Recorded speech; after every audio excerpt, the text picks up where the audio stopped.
The storm arrived without mercy that November evening, bringing sheets of rain that hammered against the windows of Thornfield Manor like desperate fists. Duke Edmund Harrington stood in his study, watching the tempest through glass panes that hadn't welcomed visitors in 2 decades. The manor's east wing remained shuttered, its rooms draped in white cloth like ghosts of a life he'd abandoned after the bridge collapse that had claimed 17 souls on his lands. He adjusted his black cravat, a habit born of countless solitary evenings, when a sound broke through the storm's fury. Knocking. Not the wind, but deliberate, urgent strikes against the manor's heavy oak door. Edmund's fingers tightened on the ledger he'd been reviewing, its blue-grey binding worn from years of secret calculations. Who would venture here in such weather? The servants had long learned to manage deliveries through the back entrance. The knocking persisted. Edmund descended the grand staircase, his footsteps echoing in halls that remembered grander times. Through the door's viewing panel, he glimpsed them. Women, perhaps a dozen,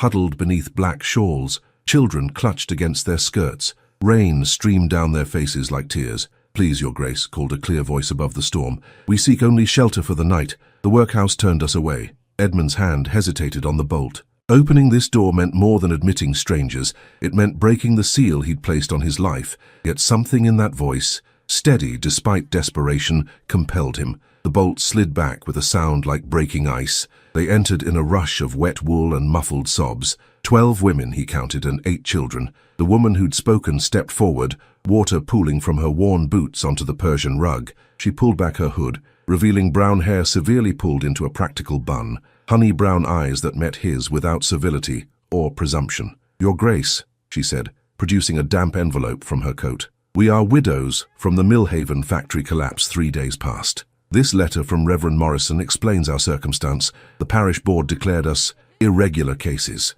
Edmund took the letter, but didn't open it. He knew Millhaven, knew the owners who cut costs on support beams, the inspectors who looked away for the right price. The same corruption that had haunted him for 20 years, different only in location. "Mrs. Whitmore, Your Grace.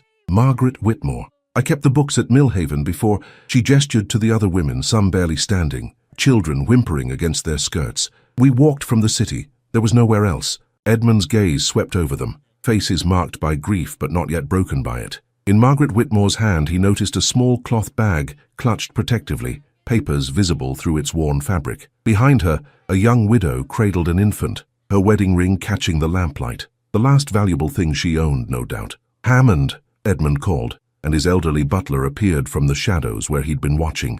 "Open the east wing, light every fire. These ladies and children require immediate warmth and sustenance." Hammond's eyes widened. The east wing hadn't been opened since the tragedy, but he bowed. "At once, Your Grace." "Your Grace," Margaret began. "We don't seek charity. We can work, cooking, mending, cleaning. The children are well behaved. We won't be a burden." "Madam," Edmund said quietly, "seeking shelter in a storm is not charity. It's humanity." He paused, studying her face. "The east wing has been closed for some time. You may find it suits your needs." As the women filed past him, murmuring grateful words, Edmund caught fragments of their whispered conversations. Husbands crushed when the factory ceiling gave way, the parish board's accusations of moral irregularity for seeking aid without male relatives, doors closed in their faces. One child, a boy of perhaps 7, looked up at him with eyes too knowing for his age. "Are you the ghost duke, sir? The one who never comes out?" "Thomas," his mother gasped, pulling him along. Edmund watched them disappear into the east wing, Hammond directing maids to bring linens and hot water. The ghost duke, is that what he'd become? He returned to his study, but instead of the ledger he'd been reviewing, he pulled out another, older, its pages filled with 20 years of anonymous donations to hospitals, orphanages, and widow funds. Numbers that told a story of penance paid in silence. Through the window, lightning illuminated the grounds, and Edmund saw his reflection, a man of 42 who looked older, shoulders bent not from age, but from carrying invisible weight. Margaret Whitmore's steady gaze haunted him. She'd asked for nothing but shelter, yet her very presence demanded something more, the courage to step back into the world. The storm raged on, but for the first time in 20 years, Thornfield Manor felt alive with more than ghosts. From the east wing came sounds foreign to these halls, children's voices, women organizing spaces, the clatter of purposeful activity. Edmund opened his desk drawer and withdrew a sealed letter he'd written years ago, but never sent, its contents explaining the truth about the bridge collapse. Perhaps it was time. Dawn brought unexpected transformation to Thornfield Manor. Edmund descended for his customary early walk through the grounds to find the East Wing's kitchen alive with activity. Margaret Whitmore stood at the range, directing two other widows in preparing porridge, while children sat at the long wooden table, hands washed and waiting patiently. The sight stopped him at the doorway. "Your Grace," Margaret noticed him, curtsying slightly, without interrupting her stirring. "I hope we haven't overstepped." The kitchen was well stocked but dusty. Mrs. Hammond provided supplies from the main pantry. "You've managed all this since dawn?" Edmund observed the restored order, copper pots gleaming, herbs already sprouting in water glasses on the windowsill, the hearth crackling with warmth that had been absent for 2 decades. "We're accustomed to early hours, Your Grace. Factory work started at 5. She ladled porridge into bowls, while another widow sliced bread. "Young Mary here was a baker's assistant before she married. She's made fresh bread with the flour we found." Edmund accepted the offered cup of tea, noting Margaret's efficient movements, the small notebook she consulted for portions. Everything measured, recorded, accounted for. "You mentioned keeping books at Millhaven." "Yes, Your Grace. Numbers don't lie, though men sometimes make them." She met his gaze meaningfully. "I maintained all shift records, safety logs, payment ledgers." Her hand touched the cloth bag at her waist, the one he'd noticed the previous night. Before Edmund could respond, Hammond appeared, his usually composed face troubled. "Your Grace, a messenger from the parish board. He insists on documenting the residence." Edmund set down his teacup. "Show him to my study. I'll receive him there." The messenger, a thin man named Crow with ink-stained fingers, peered around the study with obvious curiosity. "Your Grace, the parish board requires registration of all indigents receiving relief. These women must be documented for proper distribution through appropriate channels." "They are not indigents, Mr. Crow. They are guests in my home." "Guests?" Crow's pen scratched across his ledger.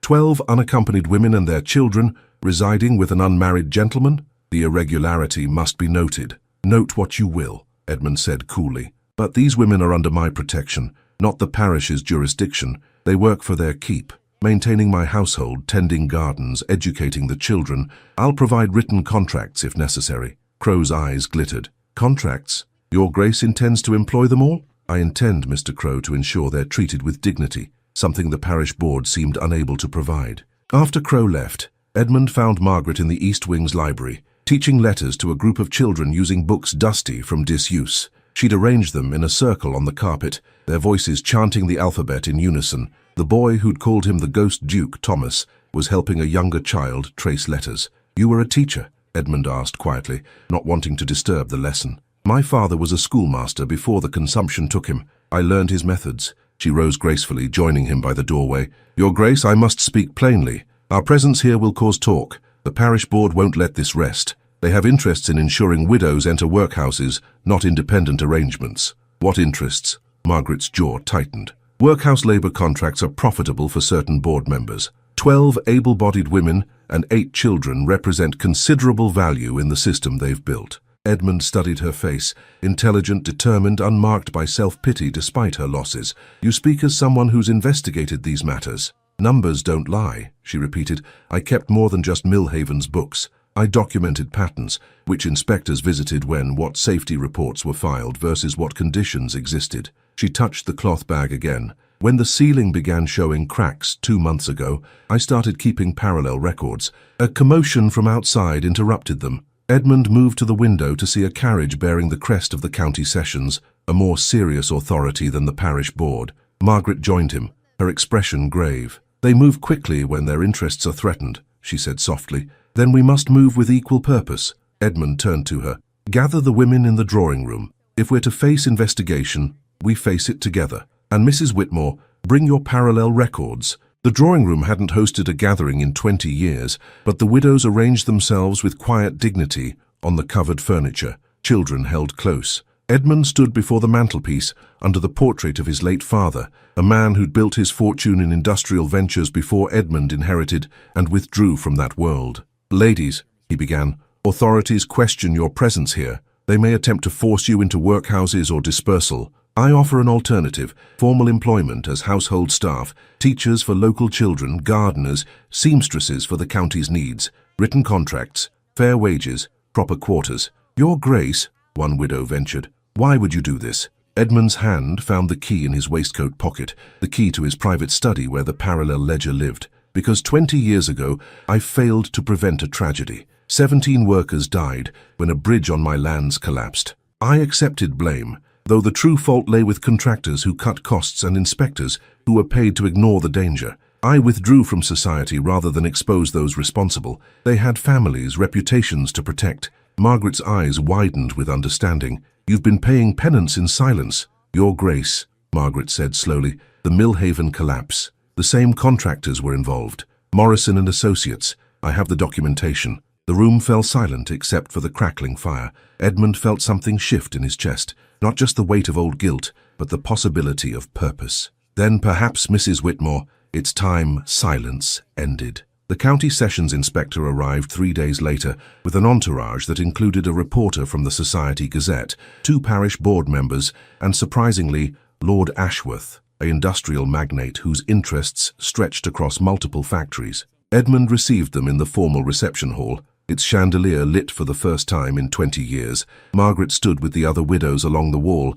their black mourning attire a stark reminder of why they were here. Your Grace, Inspector Bradshaw began, his voice carrying official weight. We've received concerning reports about irregular domestic arrangements and potential violation of the poor law provisions. 12 women and 8 children residing here without proper documentation raises questions. Indeed, Lord Ashworth added, his calculating eyes scanning the women. One wonders at the propriety of such arrangements. The parish board has facilities specifically designed for such cases. Workhouses, you mean? Edmund said calmly, where widows are separated from their children and contracted for labor at rates that would shame any Christian conscience. The reporter's pen scratched eagerly across his notebook. Edmund noticed Margaret's hand tighten on her cloth bag, the records she'd guarded so carefully. Your Grace, Bradshaw continued, unless you can provide legitimate employment contracts and prove these women aren't public charges requiring parish relief, I'm authorized to remove them to appropriate facilities. Then examine these. Edmund produced a leather portfolio containing contracts he'd drawn up with his solicitor. Each woman employed according to her skills: household management, education, gardening, seamstressing. The wages meet county standards. The children receive education, preparing them for proper apprenticeships. Lord Ashworth snatched one contract, his face darkening as he read. This is highly irregular. These women have no references, no character witnesses. I vouch for their character, Edmund interrupted, as would any who've seen them transform my neglected East Wing into a functioning household in mere days. Your word, while notable, doesn't address the moral implications, the parish board member, Mr. Hartley, interjected. Unsupervised women in a bachelor's establishment, supervised by Mrs. Hammond, my housekeeper of 30 years, and managed by Mrs. Whitmore, whose organizational capabilities exceed those of most factory foremen. Edmund's voice carried an edge of steel. Unless you're suggesting impropriety, in which case I demand you state your accusations plainly. The reporter looked up eagerly, sensing scandal. It was Margaret who stepped forward, her voice clear and steady. Gentlemen, if I may, you speak of moral implications while ignoring the immorality that brought us here. Our husbands died because Morrison and Associates used substandard materials in the Millhaven factory construction. The same firm, I believe, that several of you have financial connections to. The room temperatures seemed to drop. Lord Ashworth's face flushed. That's a serious accusation, woman. It's a documented fact. Margaret opened her cloth bag, withdrawing carefully preserved papers. Shift records showing which workers were ordered to ignore safety protocols, purchase orders for materials below specifications, inspection reports that were filed but never acted upon, and correspondence between Morrison and Associates and certain members of the parish board regarding the profitable arrangement of widow labor contracts. Edmund watched the men's faces change. Ashworth's from anger to calculation, Hartley's from righteousness to fear, Bradshaw's from official certainty to uncomfortable doubt. The reporter's pen flew across pages. These documents prove nothing, Ashworth said, but his voice lacked conviction. Then you won't mind if they're presented at the upcoming Assembly of Beneficence, Edmund said smoothly. I received an invitation yesterday, the first I've accepted in 20 years. The county's entire charitable establishment will be present, including the chief magistrate and the bishop. I'm certain they'd be interested in discussing widow relief and the moral obligations of industrial proprietors. Your Grace, Bradshaw said carefully, surely there's no need to trouble the assembly with administrative matters. On the contrary, I believe it's exactly the forum for such discussion, unless, of course, you're prepared to acknowledge these employment contracts as legitimate and cease harassment of my household. A tense silence stretched until Hartley spoke. The contracts appear adequate, but the parish board maintains interest in the welfare of these children. As do I, Edmund replied, which is why I'm establishing an educational trust for them, supervised by the county's educational committee.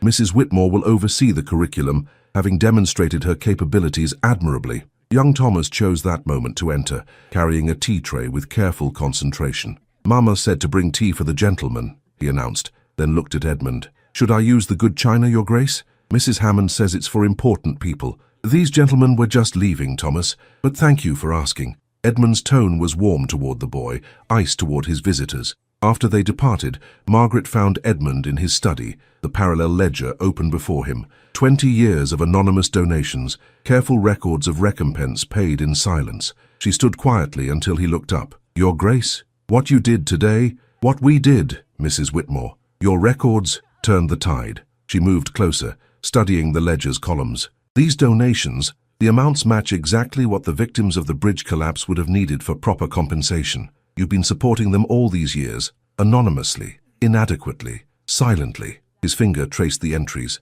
I thought withdrawal was nobility, protecting others from scandal, but silence enabled men like Morrison to continue. And now, Edmund met her steady gaze. Now we speak truth at the assembly, publicly, with documentation. He paused. If you're willing to stand with me. Your Grace, we 12 widows knocked on your door seeking shelter. You gave us dignity, purpose, protection. Standing with you isn't courage, it's simple gratitude. No, Mrs. Whitmore, what you did today, facing those men, presenting evidence despite the risk, that was courage. He closed the ledger slowly. The assembly is in 4 days. Lord Ashworth will try to discredit us before then. Indeed, the next morning brought the Society Gazette with an editorial suggesting scandalous implications about the Duke's harem of desperate women, but it also brought unexpected support. Merchants delivering extra supplies with compliments, neighbouring estate holders calling to express admiration for Edmund's charitable endeavours, and a note from the bishop requesting a private meeting.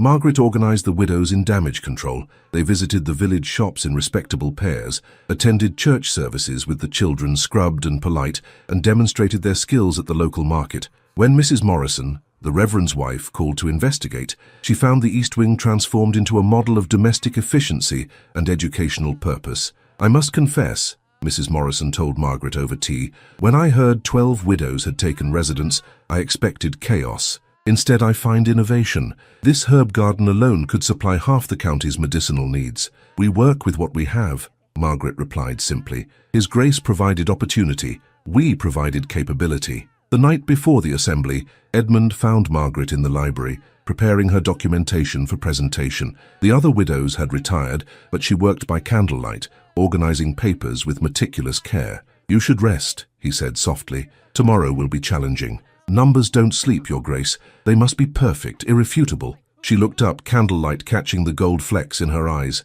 20 years you carried this alone. Tomorrow you stand publicly for truth. Are you prepared? Edmund considered her question. I've been the Ghost Duke for so long, I'm not certain I remember how to be anything else. Then be what you've been these past days. A protector, an employer, a man of principle who opened his door when others closed theirs. She rose, moving closer. Be the man who gave 12 widows not charity but choice. The Assembly of Beneficence convened in the County Hall's grand ballroom, its columns draped in purple silk and charitable banners. Edmund entered with the 12 widows arranged behind him in dignified formation, Margaret at his right hand, carrying a leather portfolio. The room buzzed with whispers, the Ghost Duke's first public appearance in 2 decades, accompanied by the controversial widows. Lord Ashworth stood with the parish board members near the platform, their faces masks of calculated concern. The bishop sat at the head table with the chief magistrate and the county's leading philanthropists. The Society Gazette reporter perched in the gallery, pen ready. Your Grace, the bishop rose as Edmund approached. Your presence honours us after so long an absence. Your Excellency, I come seeking justice, not honour. Edmund's voice carried across the hushed room. With your permission, I would address the Assembly regarding the systematic exploitation of industrial widows and the corruption that creates them. Ashworth stepped forward quickly. Your Excellency, His Grace has been under considerable strain, housing 12 women of questionable, Of unquestionable character, Edmund interrupted. Women whose husbands died due to criminal negligence. Mrs. Whitmore, the evidence, please. Margaret stepped forward, her simple black dress severe among the silk and jewels, but her bearing equal to any lady present. She opened the portfolio with steady hands. Your Excellency, distinguished patrons, she began, her clear voice reaching every corner. I present shift records from the Millhaven factory, showing mandatory overtime in areas marked structurally unsound. She laid out the first papers. Purchase orders for support beams rated for half the required load, signed by Morrison and Associates and approved by inspectors who received payments recorded here. More papers, each damning. Written orders to ignore worker safety concerns, with threats of dismissal for those who persisted. The room stirred uneasily. Several industrial proprietors exchanged nervous glances. Furthermore, Margaret continued, correspondence between Morrison and Associates and certain parish board members arranging for widows of industrial accidents to be channeled into workhouse contracts with kickbacks per head delivered. Lies! Hartley burst out. This woman seeks to elevate herself through scandal. Edmund produced his parallel ledger, its blue-grey binding worn but official. Then explain, Mr. Hartley, why the amounts in my anonymous donation records to the Widows' Relief Fund exactly match the kickbacks documented in Mrs. Whitmore's papers, donations I made to ensure widows received what you diverted. The Chief Magistrate leaned forward. Your Grace, you're saying you've been secretly funding widow relief while the parish board profited from their labour?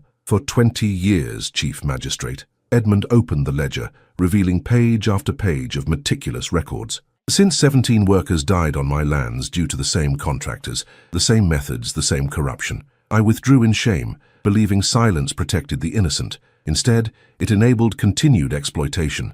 Your Grace, Lord Ashworth's voice dripped condescension, noble intentions don't validate harbouring women outside proper channels that would separate them from their children, that would contract their labour at slave wages, that would destroy families already broken by your greed. Edmund's control finally cracked, passion breaking through 20 years of restraint. Young Thomas suddenly appeared from behind his mother's skirts, walking forward with a child's fearlessness toward the head table. In his hands, he carried a small bound book. Your Excellency, the boy said, his young voice piercing. Mama taught us to read from this. It's the factory rule book, but see? He opened it, revealing margin notes in different hands. The workers wrote truth in the edges. Beam cracked today. Asked for repair again. Morrison said cheaper to pay widows than fix. My papa wrote this one the day before. His voice broke. Margaret moved to retrieve her son, but the bishop raised his hand. Let the child speak. My papa wrote, they know it will fall. God forgive them. Thomas looked up at the assembled dignitaries.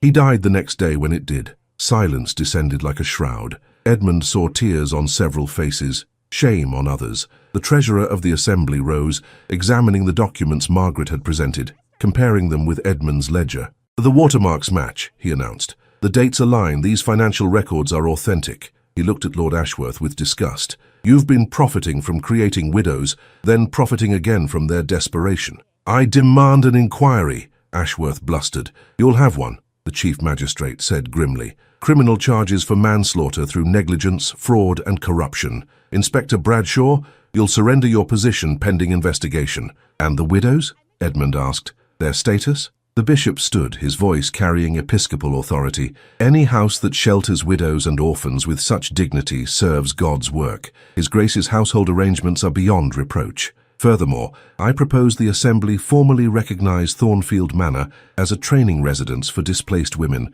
with educational provisions for their children and pathways to independent employment. Seconded, called 3 voices simultaneously. All in favour? The bishop asked. The assembly hall filled with eyes, only a few sullen voices remaining silent. As the vote concluded, Margaret touched Edmund's arm lightly. Your Grace, you've given us everything. No, Mrs. Whitmore, you gave me something more valuable, the courage to break silence. He looked at the assembly, many now approaching to offer support and funding. 20 years I lived as a ghost. Today, you've helped me choose life. The widow, Mrs. Davies approached with papers requiring Edmund's signature for the formal establishment of the Thornfield training residence. As he signed, other widows surrounded them. Mrs. Cooper with her nursing skills, Mrs. Brown, the expert seamstress, Mrs. Taylor, who'd already organized a cottage industry and preserves. Each woman transformed from parish burden to productive citizen by the simple act of being given dignity and opportunity. Your Grace, the bishop approached.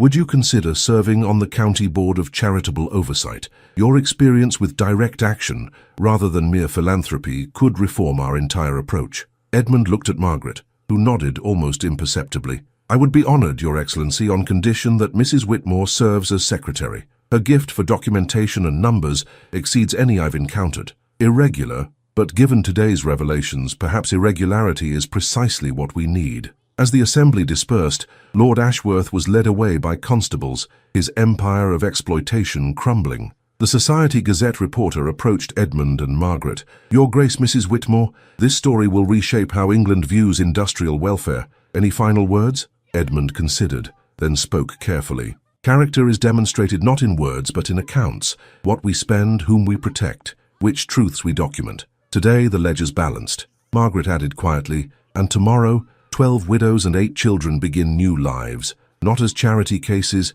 but as contributing members of society. That's the only accounting that matters. As they departed the assembly, snow began to fall, clean, white, covering the muddy streets in pristine silence. The carriages bearing the widows back to Thornfield Manor rolled through the transformed landscape, leaving tracks that marked a new path forward. Your Grace, Margaret said softly as they rode, when we knocked on your door that night, we sought only shelter from the storm, and in providing it you sheltered me from a longer storm, one of guilt and isolation. Edmund met her gaze steadily. Thornfield Manor hasn't just reopened its east wing, Mrs. Whitmore. It's reopened to life itself. Through the carriage window, they could see the manor appearing through the snow, its windows blazing with warmth, smoke rising from multiple chimneys. The ghost duke's tomb had become a living household, and 12 widows who'd sought mere shelter had found home, purpose, and justice. The boy Thomas, riding in the following carriage, could be heard telling his younger companions, "The ghost duke isn't a ghost anymore.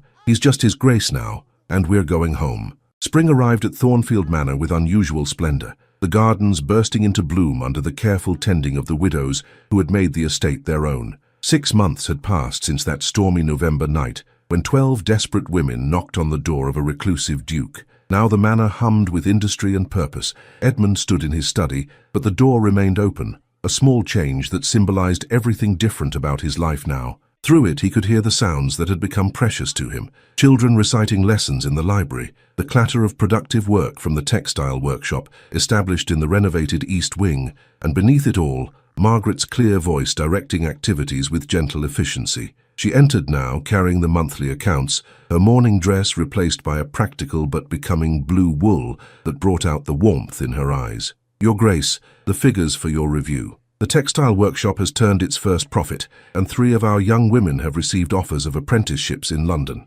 Excellent news. Edmund accepted the ledger, their fingers brushing in the exchange, a touch that had become less accidental in recent weeks. And the inquiry? Lord Ashworth was convicted on all charges. Morrison and Associates has been dissolved, their assets distributed to victims' families. The new safety regulations you proposed have passed Parliament. She smiled, an expression that transformed her face from handsome to beautiful. You've changed things, Your Grace, not just for us, but for every industrial worker in England. We changed things, Margaret. Your documentation made it impossible to ignore truth any longer. A knock at the door interrupted them. Mrs. Hammond entered, her usually stern face soft with approval. Your Grace, the bishop has arrived with several guests for the opening ceremony. Today marked the official opening of the Thornfield Training Institute for Women, funded by the Assembly of Beneficence and supervised by a board Edmund chaired, with Margaret as secretary. The manor's east wing had been fully converted into workshops,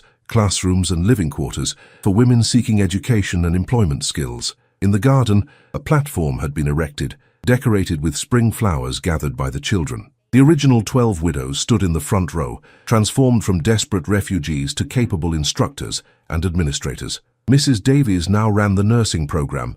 Mrs. Cooper managed the kitchens that fed 50 students. Mrs. Taylor's textile workshop had contracts with London's finest shops. My friends, the bishop began his address, 6 months ago, Providence knocked on the door of Thornfield Manor in the form of 12 widows seeking shelter. Today we celebrate not charity but industry, not pity but partnership, not isolation but community. Edmund spoke next, his voice carrying across the gathered crowd of supporters, students, and curious locals. For 20 years, I lived behind closed doors, believing solitude was penance for past failures. These brave women taught me that true nobility lies not in withdrawal, but in engagement, not in silence, but in speaking truth, not in solitary grief, but in shared purpose. Young Thomas, now reading at a level years beyond his age, presented a plaque to be mounted at the manor's entrance, Thornfield Training Institute, where dignity meets opportunity. As the ceremony concluded and guests explored the workshops,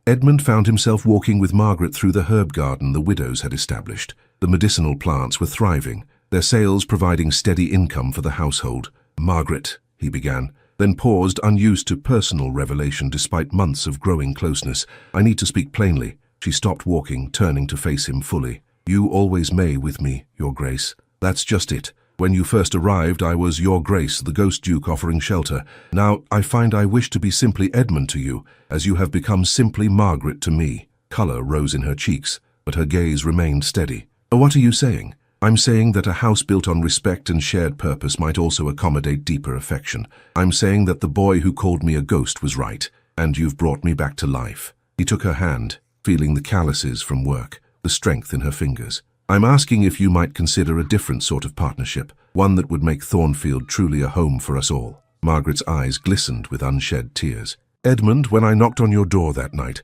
I sought shelter for my son, for the women who looked to me for leadership. I never imagined finding a man whose nobility lay not in his title, but in his choices, whose strength showed not in dominance, but in justice. Is that acceptance? It's acknowledgement that my heart made this choice months ago, when you stood before the assembly and spoke truth, regardless of consequence." She squeezed his hand. "Yes, Edmund. Yes to partnership, to affection, to building a future from the ashes of our separate griefs." They were married quietly 2 months later in the Thornfield Chapel, with 11 widows as attendants and Thomas as ring-bearer. The Society Gazette, which had once suggested scandal, now praised a union founded on mutual respect and charitable purpose. The bishop himself performed the ceremony, declaring it a testament to how tragedy can transform into triumph when hearts open to possibility. The wedding breakfast was prepared entirely by the Institute's students, showcasing skills they'd learned. The great hall filled with laughter for the first time in 20 years as children played between the tables, and women who'd arrived as refugees now stood as valued members of society. That evening, as Edmund and Margaret stood on the terrace watching the sun set over their domain, Thomas ran up to them, breathless with excitement. "Papa, Edmund, Mama, Mrs. Davy says 3 more widows arrived seeking admission to the Institute. Should I tell them about the Ghost Duke who isn't a ghost anymore?" Edmund ruffled the boy's hair, his wedding ring catching the last light. "Tell them about a house where closed doors open, where silence finds its voice, and where 12 widows seeking shelter founded an institution that will shelter hundreds more." Margaret leaned against her husband's shoulder, watching Thomas race off with his message. "Do you ever regret those 20 years of solitude? How can I regret the path that led me to you? To all of this?" Edmund gestured to the thriving manor, the gardens full of purposeful activity, the lights beginning to glow in workshop windows, where women learned trades that would free them from dependence. "Though I wish I'd learned sooner that redemption comes not from isolation,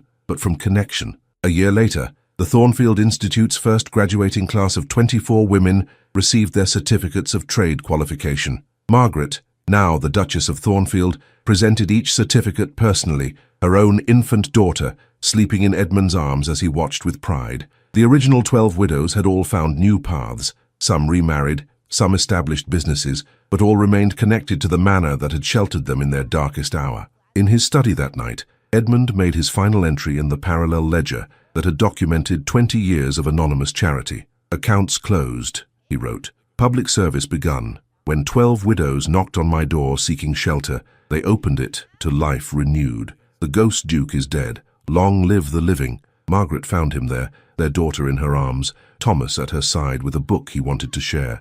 As his family gathered around him, Edmund understood that the manor that had been his prison had become his paradise, not through solitude, but through the courage of desperate women who had dared to knock on a closed door. The door to Thornfield Manor remained open ever after, welcoming those who sought not charity but chance, not pity but purpose. And in the county records, future historians would note that it all began on a November night when 12 widows sought shelter from a storm and ended up sheltering a duke from himself. Message to viewers: what touched or surprised you most in this story? Was it Edmund's 20-year penance, Margaret's courage with documentation, or the transformation of tragedy into triumph? If you'd love more Victorian romance stories where love conquers social barriers and justice prevails, please let us know in the comments below. If this tale touched your heart, imagine the hidden chapters waiting for you. As a cherished member of our Victorian Love Stories Club, you'll unlock secret romances, exclusive tales, and noble rewards crafted just for you.